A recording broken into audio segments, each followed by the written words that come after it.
2016 roku zebraniu wiejskim sołectwa Tuchlinu wnioskujemy o odwołanie sołtysa pana Wojciecha Koszałki i Rady Sołeckiej. Wniosek nasz podyktowany jest dobrem naszego sołectwa, które od czasu pełnienia funkcji sołtysa przez pana Wojciecha Koszałka jest skonfliktowane, a bieżące sprawy sołectwa nie są realizowane.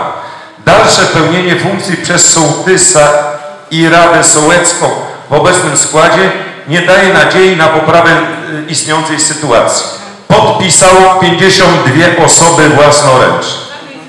Proszę Państwa, skoro taki wniosek spływa, myśmy zaraz zajrzeli do naszych dokumentów, do naszego lokalnego prawa, do statutu gminy, do statutu sołectwa, no bo z tym powinno być to zgodne.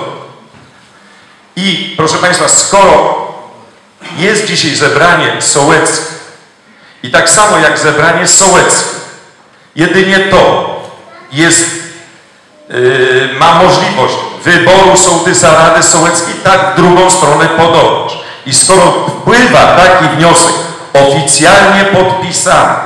oficjalnie podpisany przez 52 osoby, winien on zostać rozpatrzony.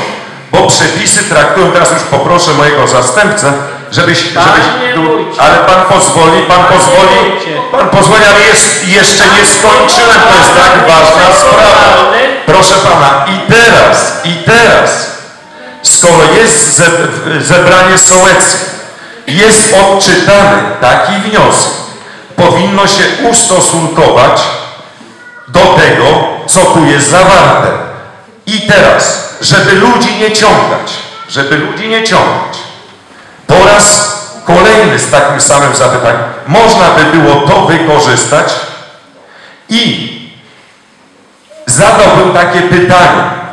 Oczywiście, skoro dotyczy to spraw personalnych, powinno to być głosowanie tajne, ale nie na odwołanie, tylko o wszczęcie procedury odwoławczej.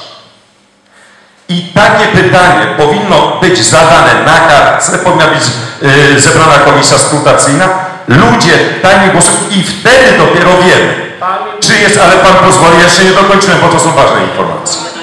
I teraz, jeśli ludzie się opowiedzą, że są przeciwni temu, to nie ma sprawy.